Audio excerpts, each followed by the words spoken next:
চিত্রটা আঁকি। এখানে একটা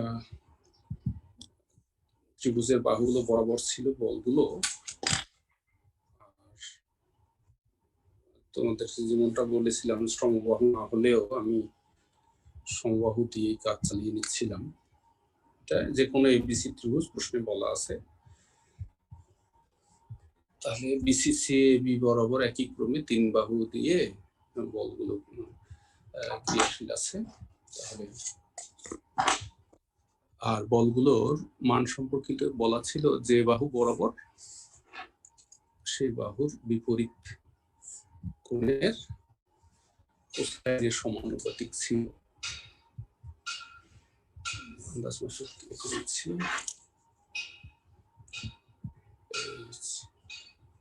এই ছিল 3 রেখা বরাবর 3টা বল। আমরা পি বল, এটা সমবাহু ত্রিভুজ নয়, অঙ্কন করা হলেও এটা হলো পাই মাইনাস সি। এই কারণে এই সমগ্র কোণটা হয় পাই মাইনাস সি, এই কোণটা হয় পাই মাইনাস এ, এই কোণটা হয় পাই মাইনাস এ, এবং এই কোণটা হয় এটা সমান পাই মাইনাস বি। তাহলে আমরা ও এক্স বরাবর পি বলটাকে বলছি, যেটা নাকি বিসি বরাবর আছে, সেটা ছিল তার বিপরীত কোণ, বিপরীত শীর্ষের কোণের কোসাইনের সমানুপাতিক। তারপর কিউ বলটা যেটা নাকি সি এ বরাবর, সেটা তার বিপরীত কোণ কস বি এর সমানুপাতিক। এবং এবি বরাবর আর বলটা ধরে নিয়েছি, আরটা হলো কস বি এর সমানুপাতিক। এই ব্যাখ্যাগুলো শেষ করে আমরা লব্ধির অবস্থানটাকে খুশি মতো এঁকে নেই এবং সেখানে ডাবল অ্যারো ইন্ডিকেট করে লব্ধিটাকে এফ ধরি এবং বলি যে এই লব্ধিটা ও এক্স এর সাথে থিটা কোণ উৎপন্ন করেছে। স্যার আর মনে হয় স্যার কে cos সি হবে স্যার। ইয়েস, কে cos সি হবে। এই হ্যাঁ, তাই এই পর্যন্ত আর বলি না, লিখি না, কি বলো? জি স্যার। জি স্যার, ঠিক আছে ঠিক আছে স্যার। আচ্ছা, তাহলে ওই যে এবিসি ত্রিভুজের বিসিসি বিভার পি কিউ আর বল ধরা হয়েছে কোশ্চেনের কথা অনুসারে বিপরীত কোণের কোসাইনের সমানুপাতিক এভাবে ধরা হয়ে গেল। তারপর লব্ধি এফ এবং থিটার বিষয়টা ধরা হলো এবং ও এক্স বরাবর লম্বাংশ নেওয়া হচ্ছে। তাহলে শুরু করতেছি মূল হিসাব। ও এক্স বরাবর বলগুলোর লম্বাংশ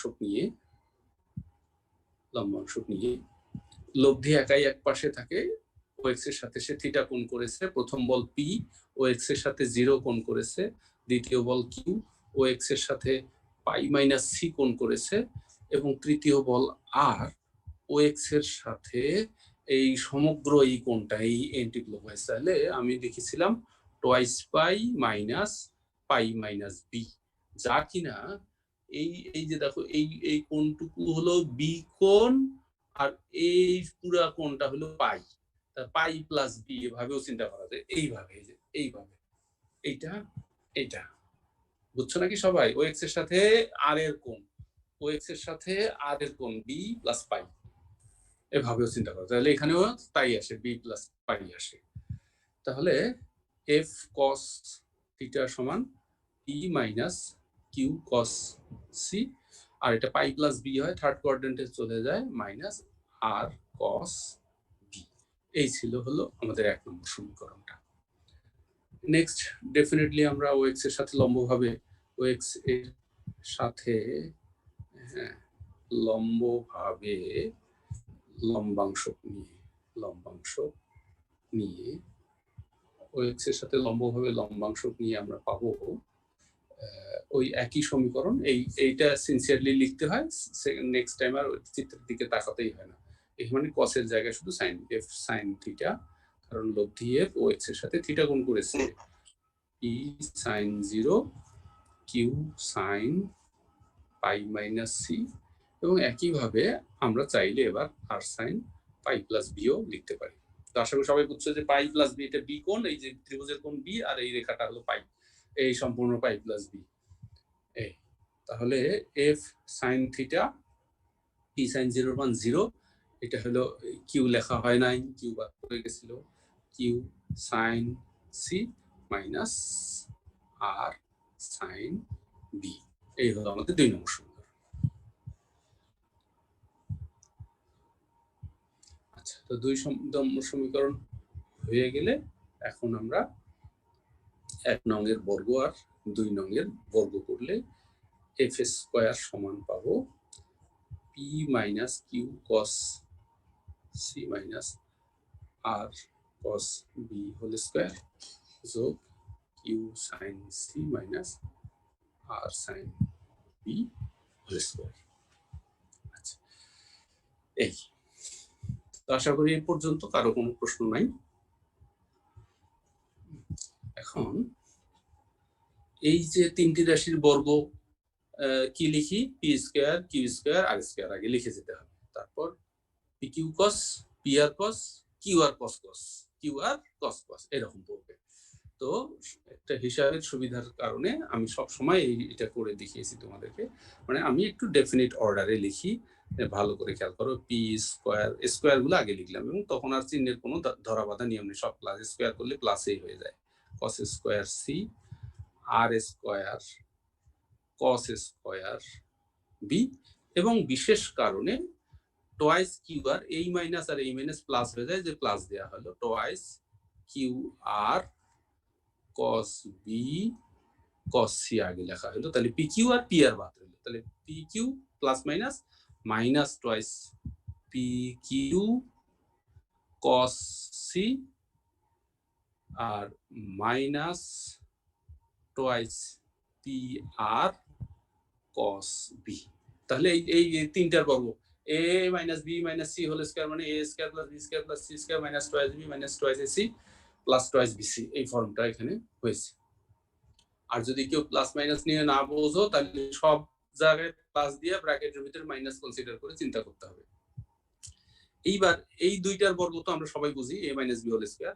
তাহলে এই যে একটু লাইন ঠিক করে লিখতেছি, Q square sine square C R square sine square B, এবং এই যে minus twice Q R sine B sine C. এই একটু বাঁকা হয়ে গেল।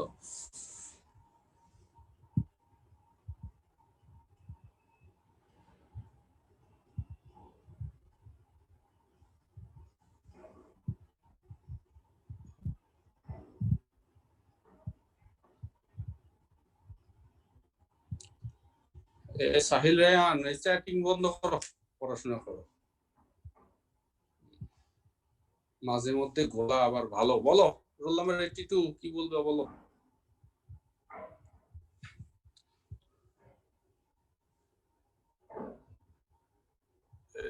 Rezaur Rahman roll number 30, video on করো দেখি, দেখতে পাই নাকি তোমাকে। রেজাউর রহমান ইমন,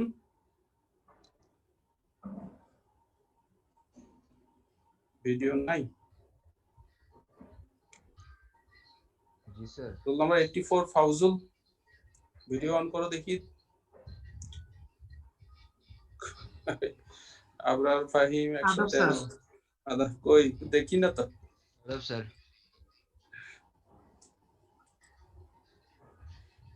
রোল নাম্বার 74 রাফিউল। আচ্ছা যাই হোক, এইটুকু বুঝছো নাকি সবাই? জি স্যার। আচ্ছা তাহলে এই যে দেখো, এই যে যোগের সুবিধার্থে কিন্তু আমি একটু কলাম ঠিক করে লিখেছিলাম। পি স্কয়ার একাই, কিউ স্কয়ারের সাথে sine cos square C sine square C যোগ করলে কিউ স্কয়ার হবে, আর স্কয়ারের সাথে cos square B sine square B যোগ করলে আর স্কয়ার হবে, এবং টোয়াইস কিউ আর এর সাথে ওখানে কস বি কস সি এখানে সাইন বি সাইন সি, তাই টোয়াইস কিউ আর কমন নিলে cos B cos C minus sine B sine C হয়।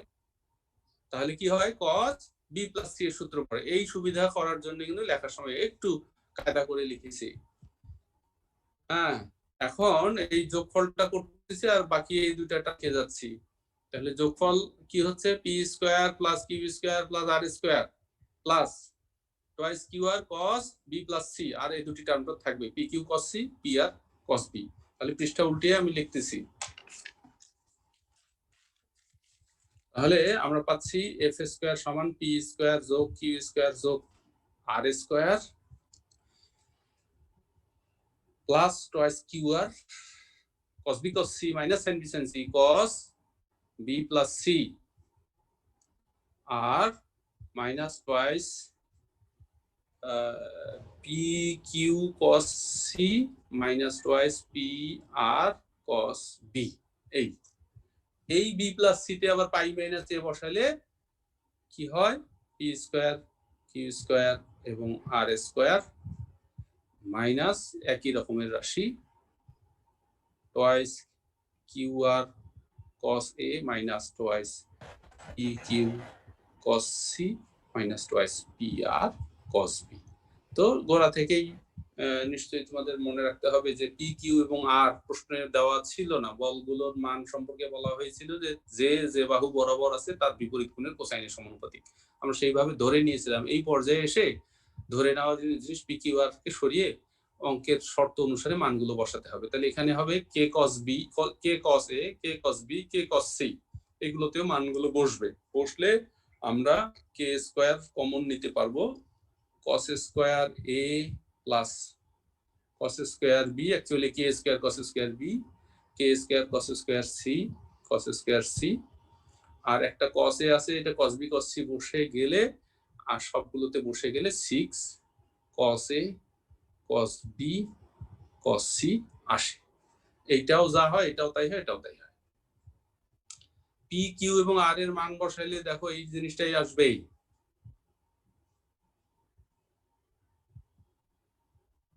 জি স্যার। আচ্ছা, এরপরে একটু মুখস্থ মতো জিনিস কাজ করে। এটা ফার্স্ট ইয়ারের ত্রিকোণমিতিতে 7.6 প্রশ্নমালায় একটা শর্ত ছিল, অঙ্কটাও ইম্পর্টেন্ট। এ প্লাস বি প্লাস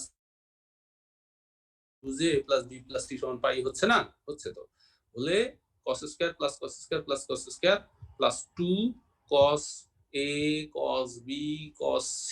তো এখানে ছিল -6 আর তুমি +2 দিয়েছো, তাহলে -8 cos a। আমাদের প্রমাণের রাশিটার দিকে তাকাইলেও বোঝা যায় কি করণীয়। তাহলে এই যে প্রথমে অংশটুকু লিখেছি এইটার মান হলো 1। তাহলে k square 1 - 8 cos a cos b cos c। যেহেতু a plus b plus c সমান পাই হলে cos স্কয়ার a যোগ cos স্কয়ার b যোগ cos square c plus 2 cos a cos b cos c, অঙ্কটাও ইম্পর্টেন্ট, সমান সমান হয় 1। এটা একটা নোট দিয়ে দেওয়া থাকে। অতএব f সমান k into √1 - 8 cos a cos b cos c। অতএব লব্ধির মান 1 - 8 cos a cos b cos c এর সমানুপাতিক। এইটাই প্রমাণ করতে বলা হয়েছে। এটাই হলো আমাদের প্রমাণের বিষয়।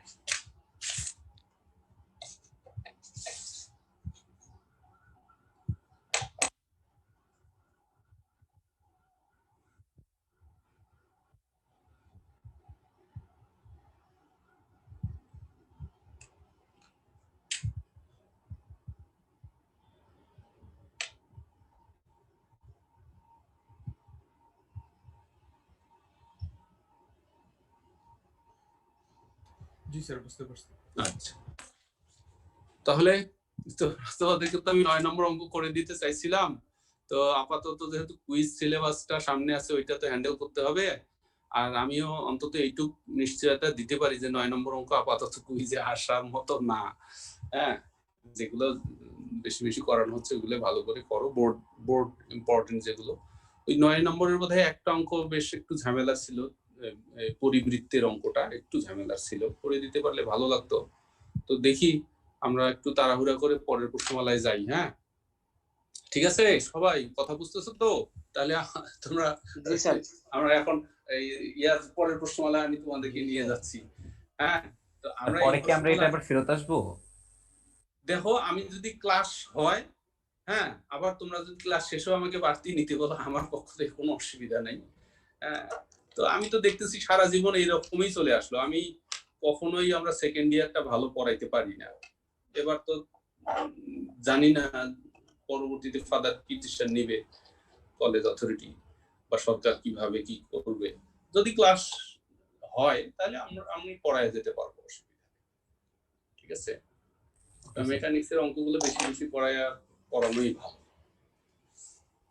তো তো যাই হোক, আপাতত আমরা অন্তত ক্লাসের সবার সাথে তাল মিলাইয়া আগাই। ঠিক আছে, তো আমরা এই প্রশ্নমালায় এসে শুধু লব্ধি নির্ণয় করা শিখেছি, দুইটা বল বা দুইয়ের বেশি হলে লম্বাংশ সম্পর্কিত সূত্র ব্যবহার করেছি, আমরা সামন্তরিক সূত্র মেইনলি জানলাম। তো ত্রিভুজ সূত্রটার কথা কি বলা হয়েছিল তোমাদেরকে? তো তোমরা তো বোধহয় জানো নাকি ব্যাপারটা, বলের লব্ধি নির্ণয়ের ত্রিভুজ সূত্র। জি স্যার।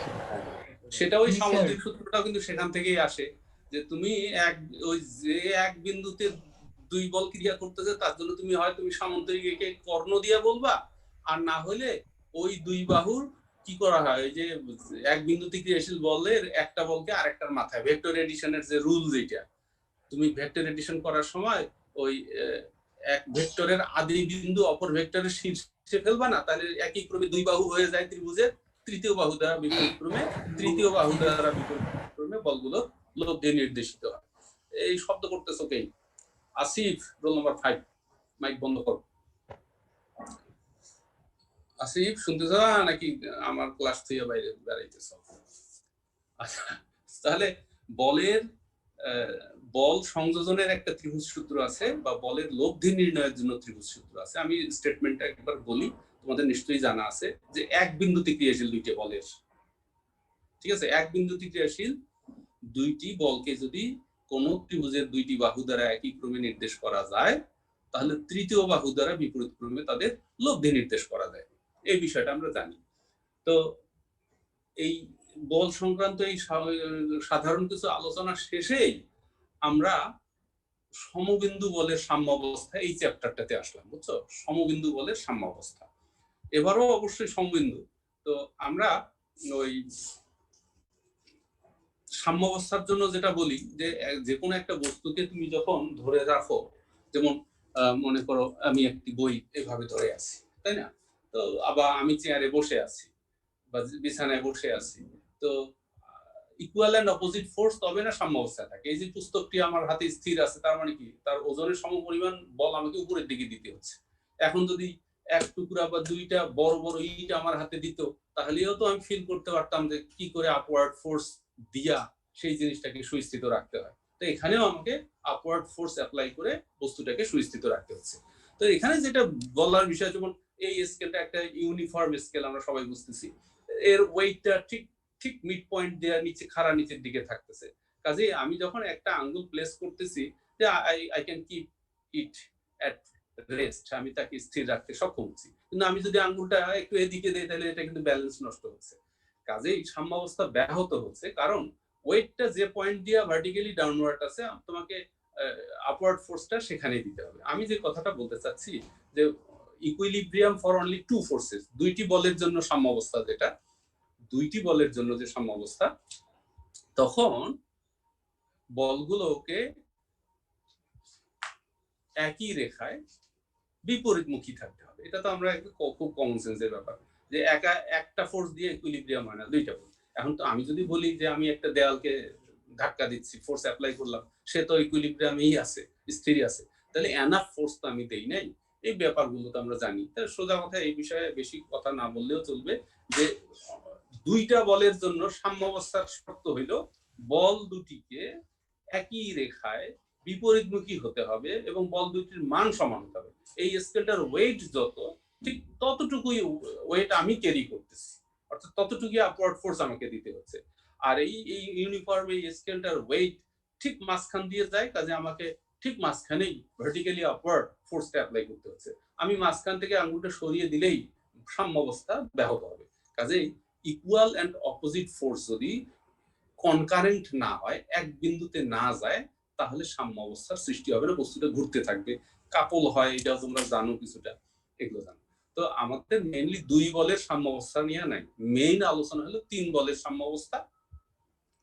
আর বলগুলো বরাবরের মতো সমতলীয় হবে, যেমন এই যে তোমাদের কম্পাসটা দেখাই, যে কম্পাসের পা দুইটা যদি এইভাবে ঘুরাইতে থাকি, এটা সমগ্র এই ঘুরলে কিন্তু এটা একটা তলের মধ্যেই থাকবে। আমি বলতে চাচ্ছি যে আমরা ফোর্স অ্যাপ্লাই করব, এমন না যে অ্যানাদার ফোর্স এই প্লেন থেকে বাইরে, 3 ডাইমেনশনাল ফোর্স নাই আমাদের আপাতত, বুঝছো? মানে কোনো ফোর্স, আমরা সমতলীয় বল নিয়ে আলোচনা করতেছি। তো এখন একটা বস্তুতে, আসলে বস্তুতে তো বলা সম্ভব না, আমরা বস্তু কণায় বল প্রয়োগ করতেছি। একটা কণায় বল প্রয়োগ করবা তুমি, আর কণাটিকে সাম্যাবস্থায় রাখবা। তার অর্থ হইল আমি কণাটাতে একসাথে 1000টা বলও যদি প্রয়োগ করি, তাহলে শেষ পর্যন্ত লব্ধিটা শূন্য বলেই তো বস্তুটা স্থির থাকবে, লব্ধিটা শূন্য হবে। এর ফলে আমরা তো বলতেই পারি যে ওই কণায় তুমি 1000টি বল প্রয়োগ করেছো, 999টি বলের লব্ধি 1000তম বলটিকে ব্যালেন্স করেছে, বা 10টি বল প্রয়োগ করেছো, 9টি বলের লব্ধি 10ম বলটাকে ব্যালেন্স করেছে। তাহলে এইভাবেই আমাদের আলোচনাটা শুরু হয় 3টি বল নিয়ে।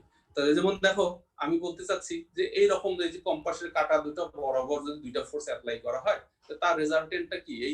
এই বরাবর মানে সামান্তরিকের কর্ণ মানে কি? এই ভেতর দিয়েই তো রেজাল্টেন্টটা হবে। তো তাকে ব্যালেন্স করার দায়িত্ব নিতে হবে এই দিকের কাউকে, মানে এরকম। এবং সামান্তরিক যেমন একটা তল তৈরি করে, একে কিন্তু ওই তলে থাকতে হবে। কাজেই সমতলীয় এই শব্দটা প্রশ্নকর্তা মানে আমাদের আলোচনায় না থাকলে এটা একদম কমন ব্যাপার। আমরা সমতলীয় বল নিয়ে আলোচনা করতেছি, মানে কনকারেন্সি যে মাস্ট। এই দুইটা বলের লব্ধিতে এদের কমন পয়েন্ট দিয়ে যাবে। তাহলে অ্যানাদার ফোর্স যদি সেই পয়েন্টে না থাকে, তাহলে ইকুইলিব্রিয়াম ফর্ম করতে পারবে না, সাম্যাবস্থার সৃষ্টি হবে না। কাজেই for equilibrium concurrency is a must. এই জন্য তোমার এক বিন্দুতে বল প্রয়োগ করবা, ঠিক আছে? বা বলা হবে বলগুলো সমবিন্দু, অর্থাৎ বলের ক্রিয়ারেখা একটা বিন্দুতে অতিক্রম করেছে। সমতলীয় শব্দটা না থাকলেও নিজের বিবেচনায় সবসময় রাখতে হবে যে আমরা সমতলীয় বল নিয়েই কাজ করতেছি। তো যাই হোক, 2 বলের আলোচনা নাই, 3 বল দিয়ে আলোচনাটা শুরু। 3 বলের ক্ষেত্রে আমরা প্রথম যে সূত্রটা শিখব সেটা হইল বলের ত্রিভুজ সূত্র। বলের ত্রিভুজ সূত্র, এই যে বলের ত্রিভুজ সূত্র, শুরুতে যেটার কথা বললাম সেটার নাম হলো বল সংযোজনের ত্রিভুজ সূত্র, বা বলের লব্ধি নির্ণয়ের ত্রিভুজ সূত্র। আর বলের ত্রিভুজ সূত্র হইল বলের সাম্যাবস্থার জন্য যে ত্রিভুজ সূত্র, সেইটা। তাহলে এটা যদি নাম ধরে পরীক্ষায় আসে যে বলের ত্রিভুজ সূত্রটি লিখো এবং প্রমাণ করো, ঠিক আছে? তাহলে আমি সেই ত্রিভুজের সূত্রটা আমি তোমাদের সামনে বলবো এখন, এবং প্রমাণটা শুরু করে দিব। যে এক বিন্দুতে ক্রিয়াশীল 3টি বল, কিন্তু বলগুলো যুগপৎ ক্রিয়াশীল হইতে হবে। তুমি যুগপৎ না দিলেও বুঝতে হবে। তুমি 3টা ফোর্স একটা পার্টিকেলে অ্যাপ্লাই করবা, 1 নম্বর ফোর্স দিলা, চুপ করে আবার একটু পরে আরেকটা ফোর্স অ্যাপ্লাই করবা, আরেকটা তালিক সাম্যাবস্থার কথা আসেই। তুমি একসাথে না 3টা ফোর্স অ্যাপ্লাই করবা। কাজে যুগপৎ, সমতলীয় এই শব্দগুলো না থাকলেও বুঝে নিতে হয়। তাহলে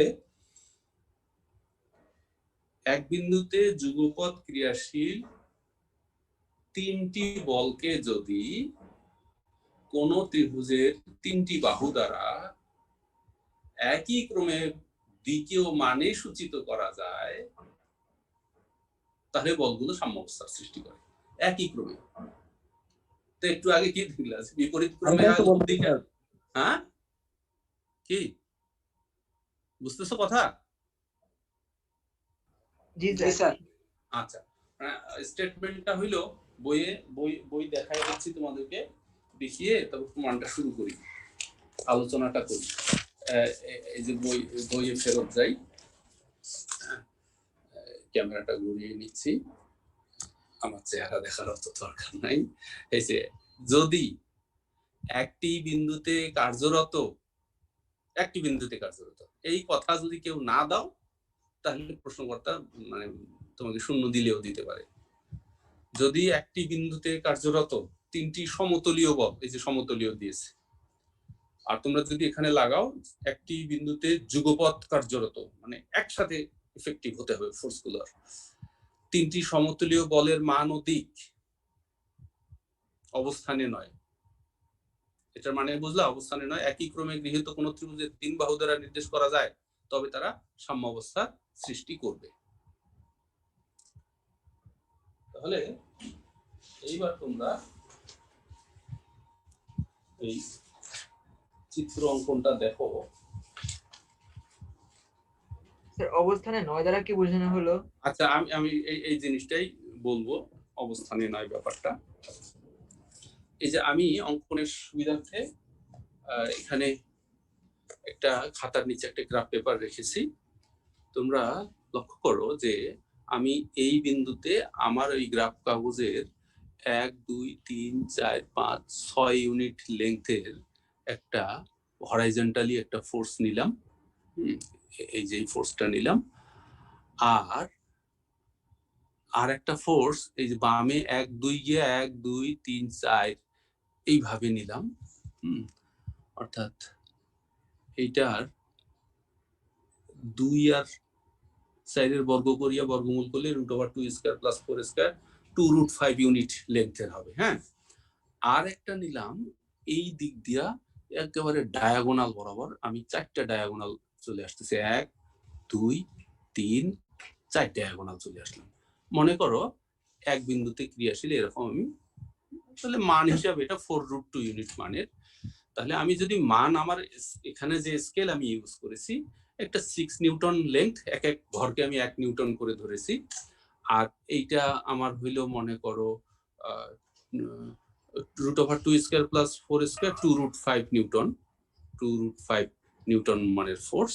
আর এটা 4টা ডায়াগোনাল আছে, 4√2 মানের ফোর্স, এই মানে 3টা ফোর্স। ঠিক আছে, এখন তোমরা লক্ষ্য করো যে এই বলগুলো দিয়ে আমি একটা ত্রিভুজ বানাবো। আবার আমি এই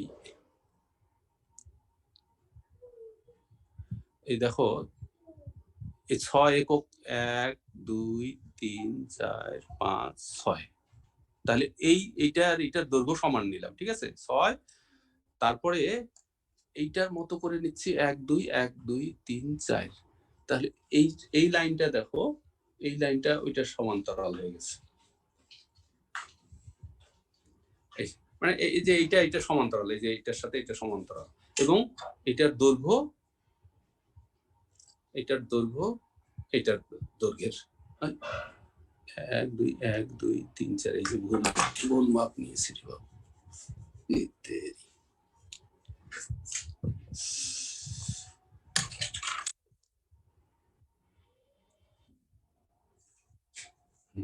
এই যে এই লাইনটার সাথে প্যারালাল হয়ে গেছে বুঝছেন, এবং লেংথ এইটারও যা এইটারও তাই।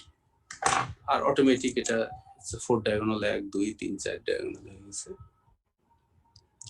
তো ব্যাপারটা হইতেছে যে তোমরা এইটা আর এইটা সমান, এইটা একটু সমান ও সমান্তরাল, এইটা সমান ও সমান্তরাল হয়েছে। কাজে এক বিন্দুতে এই যে বলগুলো ছিল তাদেরকে এই ত্রিভুজের 3 বাহু ধরে একই ক্রমে দ্বিতীয় মানে, তাহলে এই ফোর্সটা হলো এইটা, এই ফোর্সটা হলো এইটা, আর এই ফোর্সটা হলো এইটা। তো অবস্থানে নয় কেন, এই ফোর্সগুলো ঠিক এই বিন্দুতে এইভাবে কার্যকরী আছে। ঠিক আছে, আর এইখানে এই ত্রিভুজটা শুধু ওই বলগুলোর মান এবং দিক নির্দেশের কাজ করতেছে। অর্থাৎ ফোর্সগুলোকে আমরা এই অবস্থানে ফেলে, আমরা কোনো একটা বস্তুতে এই অবস্থানে ফোর্সগুলোকে ফেলে আমরা অ্যাপ্লাই করি নাই, মানে ঠিক এইভাবে ফোর্সগুলো অ্যাপ্লাই করলে, মনে করো তুমি তো একটা কণাতে এই ফোর্স অ্যাপ্লাই করতে পারবে না, কি কথা ঠিক আছে? এই যে আমি 3টা কলম রেখেছি, অ্যালং দিস লাইনস যদি ফোর্সগুলো অ্যাপ্লাই করা হয় তাহলে তুমি কি কোনো কণায় অ্যাপ্লাই করতে পারতেছো? মাঝখানে তো বিশাল গ্যাপ, না স্যার। তাই না? তাহলে প্রথম কথা হলো কণায় তো আর অ্যাপ্লাই করা যাচ্ছেই না। ঠিক আছে, তাহলে এই ট্রায়াঙ্গেলটা কি কারণে আছে? এই ট্রায়াঙ্গেলটা আছে। আর যদি তুমি কণায় না হয় একটা কোনো মনে করো একটা এই খাতাটার উপরে এইখানে তুমি যদি এইভাবে ফোর্সগুলো অ্যাপ্লাই করো এইভাবে, তাহলে এই জিনিসটা তো ঘুরে যাবে। কারণ তুমি যদি বিতর্কের খাতিরে ধরে নাও এইটা আর এইটা যে বিন্দুতে, লব্ধিটা তো সেই বিন্দু দিয়েই যাবে, তার আরেকটা ফোর্স যদি এখানে হয় তাহলে বস্তুটা ঘুরতে থাকবে, ভ্রাঙ্কের সৃষ্টি করবে। কাজেই এই ত্রিভুজের কাজ হলো দিক এবং মান নির্দেশ করা, এই বাহুর কাজ হলো এই বলটাকে দিকীয় মানে সূচিত করা, এই বাহুর কাজ হলো এই বলটাকে দিকীয় মানে সূচিত করা। বলগুলোর অবস্থান এক জায়গায়, কাজেই অবস্থান নয়, ত্রিভুজটা অবস্থান নির্দেশী কোনো ব্যাপার নাই, এখানে শুধু মান এবং দিক নির্দেশ করে। তাহলে দেখো এক বিন্দুতে ক্রিয়াশীল আছে 3টি বল। এখন তোমরা সহজে বুঝতে পারবা যে আমি যদি এখান থেকে 1 2 3 4 5 6 নেই, তাহলে অটোমেটিক এটা একটা সামান্তরিক হয়ে যাচ্ছে। এই যে সামান্তরিক হয়ে যাচ্ছে, সামান্তরিক হয়ে গেলে এই যে লব্ধিটা, এই যে 1 ডায়াগোনাল, 2 ডায়াগোনাল, 3 ডায়াগোনাল, এই 4 ডায়াগোনাল, এই দেখো এটা, তাহলে এই দুইটা লব্ধি এটা তাকে ব্যালেন্স করতেছে, এটা তার সাম্যাবস্থার সৃষ্টি হয়েছে, তাই না? তো প্রমাণটাও কিন্তু ঠিক এইভাবেই করা যায়। আর স্টেটমেন্টটা আমি তাহলে আরেকবার বলি, যদি এক বিন্দুতে দেখো এই ত্রিভুজটাই এখানে চলে আসছে, তাহলে এটা লব্ধি, এটাকে ব্যালেন্স করেছে এটা। তাহলে স্টেটমেন্টটা আমি আরেকবার বলতেছি, সেটা হলো এক বিন্দুতে যুগপৎ ক্রিয়াশীল তিনটি সমতলীয় বলকে যদি কোন ত্রিভুজের তিনটি বাহু দ্বারা একই ক্রমে দিকে ও মানে, ব্র্যাকেটে অবস্থানে নয়, আর তুমি যদি ব্র্যাকেটে অবস্থানে নয় না দাও তাও হবে, কিন্তু এক বিন্দুতে তো বলেছই অবস্থানে নয় দিকে ও মানে সূচিত করা যায়, তাহলে বলগুলো সাম্যাবস্থার সৃষ্টি করে। তাহলে এই সামান্তরিক অঙ্কন করেও যেমন প্রমাণ করা যায়, তাহলে তুমি এইভাবেও করতে পারো যে এই বাহু আর এই বাহুর এই বলটা এইটা, আর এই বলটা তো এইটা, তাহলে একই ক্রমে দুই বাহু দ্বারা নির্দিষ্ট বলের হবে তৃতীয় বাহু দ্বারা বিপরীত ক্রমে। তাহলে তৃতীয় বাহু দ্বারা বিপরীত ক্রমে এই বলটাকে ব্যালেন্স করেছে এই বলটা, দেখো এটাও 4 ডায়াগোনাল, এটাও 4টা ডায়াগোনাল। তোমরা দেখো সবাই, এই যে এইটার লেংথ যত, এটার লেংথও তত, তাহলে একই রেখায় বিপরীতমুখী এই দুইটার লব্ধিকে ব্যালেন্স করেছে, এটা সাম্যাবস্থার সৃষ্টি করলো। আর প্রথম বইয়ে 2 পদ্ধতিতে প্রমাণ আছে, একবার সামান্তরিক অঙ্কন করে আর একবার এমনিতে। সামান্তরিক অঙ্কন না করেও সেটা হলো, তুমি যখন বলবা যে প্রমাণ করার সময়, তখন তার সংখ্যা মান দিয়ে করবা না, তখন তুমি বলবা পি কিউ আর। তাহলে মনে করি পি কিউ আর মানের বল তিনটি কোন বিন্দুতে ক্রিয়াশীল, এই বলগুলিকে এবিসি ত্রিভুজের দশরকম বিসিসি এবি দ্বারা দেখিয়ে মানে সূচিত করা যায়। সুতরাং P force is represented by B C vector, Q force is represented by C A vector, and R force is represented by A B vector. ঠিক আছে? তাহলে তোমার মেইন কথা হইলো যে বল সংযোজনের ত্রিভুজ সূত্র অনুসারে পাই বিসি প্লাস সিএ সমান বিএ, তাই না? বিসি সিএ সমান বিএ, বল সংযোজনের ত্রিভুজ সূত্র হতে আমরা এটা পাইলাম। উভয় পক্ষে যদি এবি যোগ করা হয়, তাহলে বিসি যোগ সিএ যোগ এবি সমান সমান বিএ যোগ এবি। তাহলে বিএ এবং এবি পরস্পরকে নাকচ করে দিলে বিসি তে পি বসালাম, সিএ তে কিউ বসালাম, এবি তে আর বসালাম, এটা সমান 0 হয়ে গেল। তাহলে লব্ধির মান 0। এটা সংক্ষিপ্ত প্রমাণ। তাহলে প্রমাণটা বুঝছো নাকি সবাই? জি স্যার। আচ্ছা, জি স্যার। আর এক পদ্ধতির প্রমাণ আছে, সেটা একটু সংক্ষেপে বলি। সেটা করার সময় ওই এই ত্রিভুজ সামান্তরিক একে, এই যে দেখো একটা ভেক্টর এডিশনের রুল দিয়ে করলো, এই যে বিসি যোগ সিএ সমান এই যে বিসি যোগ সিএ সমান বিএ, এখান থেকে ওই উভয় পক্ষে এবি যোগ করে আমি যে কথাগুলো বললাম একদম 2-3 লাইনের প্রমাণ। ঠিক আছে? আবার পরবর্তীতে এটা প্রমাণ করার জন্য ওএক্স ও ওয়াই ও জেড এর কথা বললো, পি কিউ আর বলগুলোর কথা বললো, এবং এদেরকে বলা হলো যে বিসিসি এবি দ্বারা দেখিও মানে সূচিত। ঠিক আছে? তাহলে বিসিসি এ দ্বারা নির্দিষ্ট বলের লব্ধি বিএ দ্বারা নির্দিষ্ট, তাহলে এই বিএ লব্ধিকে ব্যালেন্স করার দায়িত্ব কার? এবি দ্বারা নির্দিষ্ট বলের। তাহলে এবি দ্বারা যখন আর প্রকাশিত হয়, তাহলে তখন তারা 0 ভেক্টর দিয়ে দেয়। তো ওখানে আর ওখানে মোটামুটি একইভাবে এই প্রমাণটা করা আছে। তা আশা করি সবাই বুঝতে পারবে এই প্রমাণ। হ্যাঁ, তাহলে কি সাম্যাবস্থার জন্য ত্রিভুজ সূত্র, সাম্যাবস্থার শব্দটা না থাকলেও বলের ত্রিভুজ সূত্র বলতে সাম্যাবস্থার ত্রিভুজ সূত্রটি দিয়েই বুঝতে হয়। এই যে এখানে তোমাদের সুন্দর করে লিখে দিয়েছে অবস্থানে নয়, এর অর্থ কি? বলত্রয় ত্রিভুজের বাহু বরাবর ক্রিয়া করে না। যদি বাহু বরাবর ক্রিয়া করে তবে সাম্যাবস্থার সৃষ্টি করে না। ঠিক আছে? এইবার বলের ত্রিভুজ সূত্রের বিপরীত সূত্র। তাহলে বিপরীত সূত্রটা হইল উল্টা কথাটা। আমরা এইমাত্র যেটা বলেছি, তিন বাহু দ্বারা প্রকাশিত হইলে সাম্যাবস্থার সৃষ্টি করে। আর উল্টা কথাটা কি, তিনটা বল যদি সাম্যাবস্থায় থাকে তাহলে তাদেরকে একই ক্রমে প্রকাশ করার জন্য ত্রিভুজ খুঁজে পাওয়া যাবে। ঠিক আছে? তাহলে ত্রিভুজের বাহু দ্বারা প্রকাশিত হইলে সাম্যাবস্থায় থাকে, আর সাম্যাবস্থায় যদি থাকে তাহলে ত্রিভুজের বাহু দ্বারা প্রকাশ করা যাবে। এই হলো বিপরীত কথাটা। তাহলে বিশেষণগুলো যথাযথভাবে লাগাবো আমরা। যদি এক বিন্দুতে কার্যরত, বা আবার বলি, যদি এক বিন্দুতে যুগপৎ কার্যরত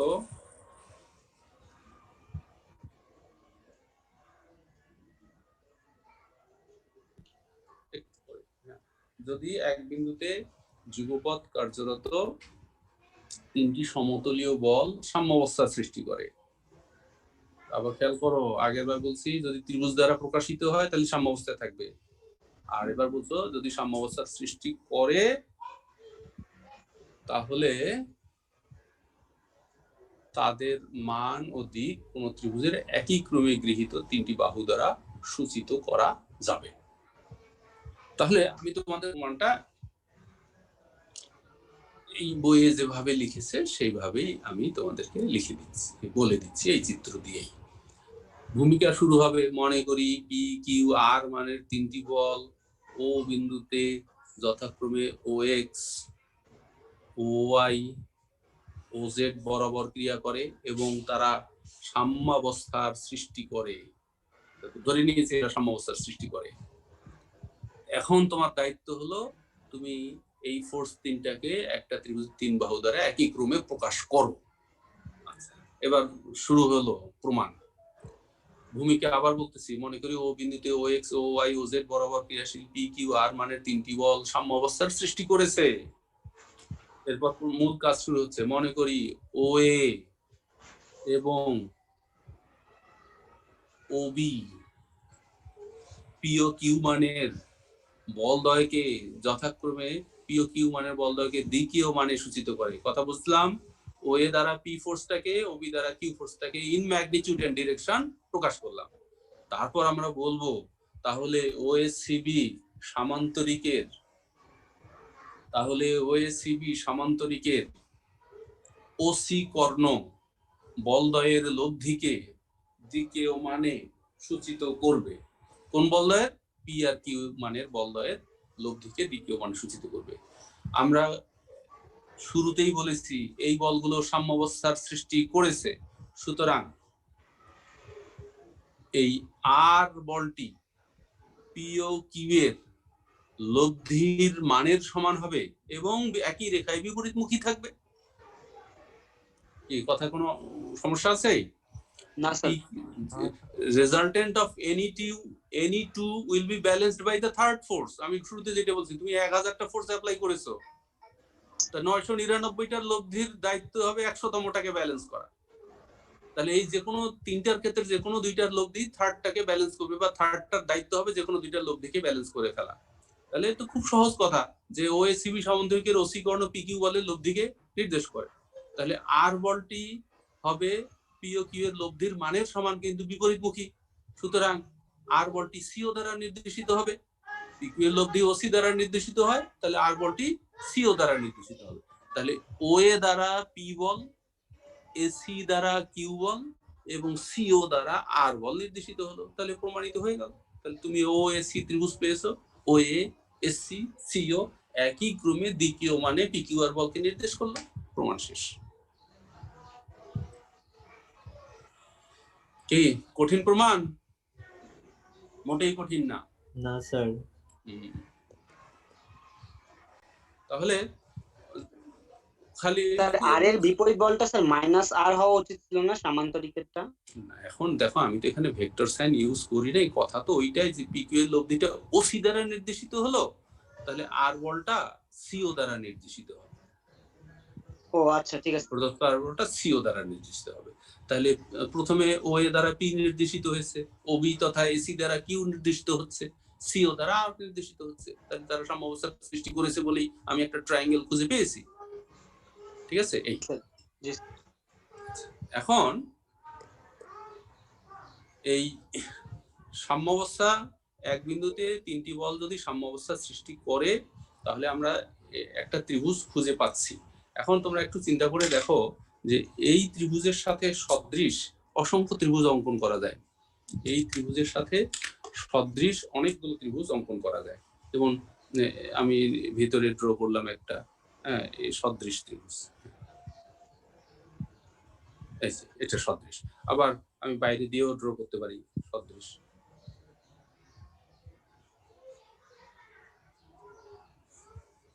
কি বুঝতে পারতেছো যে তুমি কিন্তু সাম্যাবস্থা সৃষ্টি করেছে তিনটি বল, তাদেরকে দিকে ও মানে সূচিত করার জন্য একটা নির্দিষ্ট ত্রিভুজ পাবা। তাহলে আমি পরবর্তীতে যে এই যে ভিতরে একটা ছোট ত্রিভুজ আঁকলাম আর বাইরে এই যে বড় ত্রিভুজ আঁকলাম, এই ত্রিভুজগুলো তো সংশ্লিষ্ট এই প্রদত্ত যে ত্রিভুজটা ছিল এবিসি, তাদের বাহুগুলো সমান্তরাল না। তাহলে মনে করো এইটা যদি হয় আমাদের ডিইএফ ত্রিভুজ, এটা যদি হয় ডিইএফ ত্রিভুজ, তাহলে ডি আমরা কি লিখতে পারি বিসি বাই ইএফ সমান এসি বাই ডিএফ এবং এবি বাই ডি।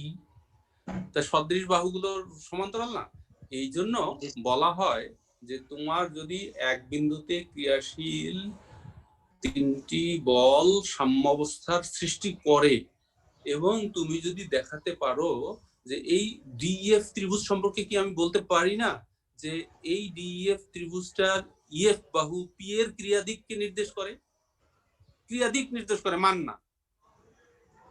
এফডি বাহু কিউ এর ক্রিয়াদিক নির্দেশ করে, ডিই বাহু আর এর ক্রিয়াদিক নির্দেশ করে এবং একই ক্রমে করে। ঠিক আছে? তাহলে একটা নির্দিষ্ট ত্রিভুজ কিন্তু আছে যে কিন্তু দিক এবং মান দুইটাই দিবে, কিন্তু দিক নির্দেশী ত্রিভুজ অসংখ্য থাকতে পারে। কাজেই এটার একটা অনুসিদ্ধান্ত ভালো করে মনে রাখো, অনুশীলনীতে অঙ্ক করার সময় কাজে লাগে। অনুসিদ্ধান্তটা হলো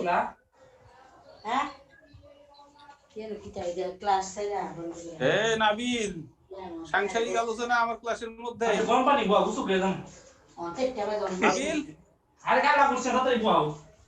নাবিল আসিফ নাবিল দেখছো ক্লাস বাদ দিয়ে সাংসারিক আলোচনা লাগাইছে রে। নাবিল আসো নাকি তুমি? ক্লাস শেষ টাইম দিকে কথা, এই নাবিল ছেলেটা কথাই শুনতেছে না, আমাদের ক্লাসেই নাই, ভিডিও অন করে দিয়ে ভাগছে। এই আমার শেষের কথাটা কি বুঝলা? তাহলে কিন্তু এই ভালো করে মনে রাখো এই জিনিসটা, এক বিন্দুতে ক্রিয়াশীল তিনটি বল যদি সাম্যাবস্থার সৃষ্টি করে, এক বিন্দুতে ক্রিয়াশীল তিনটি বল যদি সাম্যাবস্থার সৃষ্টি করে এবং তাদের ক্রিয়াদিক যদি কোন ত্রিভুজের তিন বাহু বরাবর একই ক্রমে দেখানো যায়, এটা পি এর ক্রিয়াদিক, কিউ এর ক্রিয়াদিক, আর এর ক্রিয়াদিক।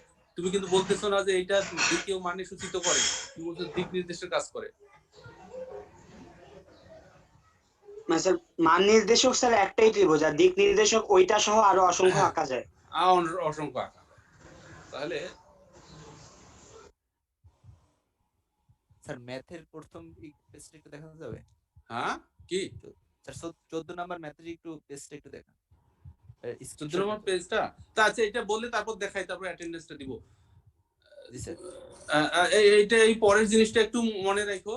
তাহলে শর্ত এক বিন্দুতে ক্রিয়াশীল তিনটা বল, আবার বলছি এক বিন্দুতে ক্রিয়াশীল তিনটা বল যদি সাম্যাবস্থার সৃষ্টি করে এবং তুমি যদি কোনো একটা ত্রিভুজের তিন বাহু ধরে একই ক্রমে বলতে পারো যে এইভাবে আছে, তুমি ডিএফ ত্রিভুজের এই সাম্যাবস্থা সৃষ্টিকারী এই বলগুলোর মান কিন্তু এখানে নাই, মান এই আরেক ত্রিভুজে আছে। তাহলে তুমি যদি বলো পি কিউ আর সাম্যাবস্থার সৃষ্টি করেছে এবং তারা এই বরাবর একটা এই বরাবর একটা এই একই ক্রমে বলতে পারো, তাহলে এই যে দেখো পি হয়ে যাবে যে বাহু বরাবর তার সমানুপাতিক, ইএফ কিউ হবে এফ ডি, এই যে বিসি এসি আর এবি এর মানগুলো বসাই দিচ্ছি, এবং আর হবে ডি, যে যে বাহু বরাবর বলছে একই ক্রমে EF F D D, EF F D D, এই বড় একই ক্রম হইতে হবে। কিন্তু সাম্যাবস্থা সৃষ্টিকারী বলগুলোর ক্রিয়ারেখা যদি একটা ত্রিভুজের তিন বাহু দ্বারা একই ক্রমে দিকে নির্দেশ করা যায়, তাহলে বলগুলির প্রত্যেকটি মান সংশ্লিষ্ট বাহুর দৈর্ঘ্যের সমানুপাতিক হবে।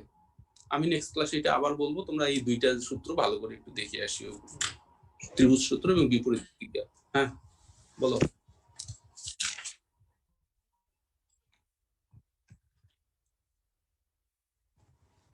হ্যাঁ কোনটা?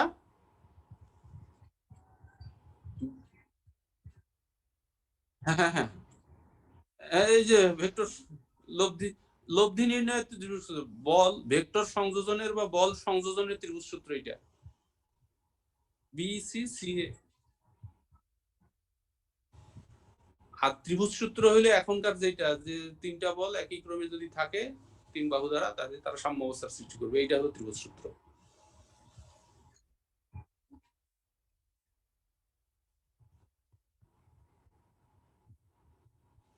বিসি সি এ, বিসি সি এ সমান বি এ, এটা লব্ধি নির্ণয়ের ত্রিভুজ সূত্র।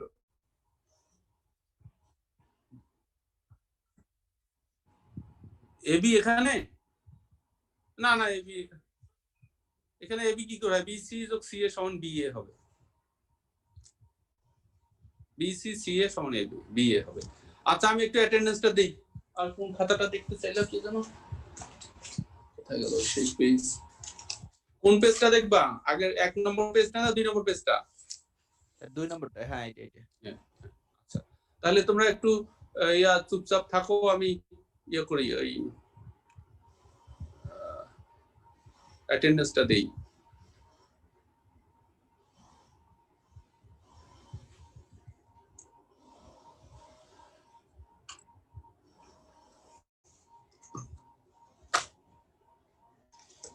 অ্যাটেন্ডেন্সটা দেই। রোল নাম্বার 1 এ অ্যাবসেন্ট সব সময় এই গেল কলম, roll number 1 absent 2 3 4 5 6 7 8 9, roll number 10 absent, 10 11 12 13 14 15 absent, 14 15 absent, 14 15 absent, 16 17 18 19 20 21 22 23 24 25 26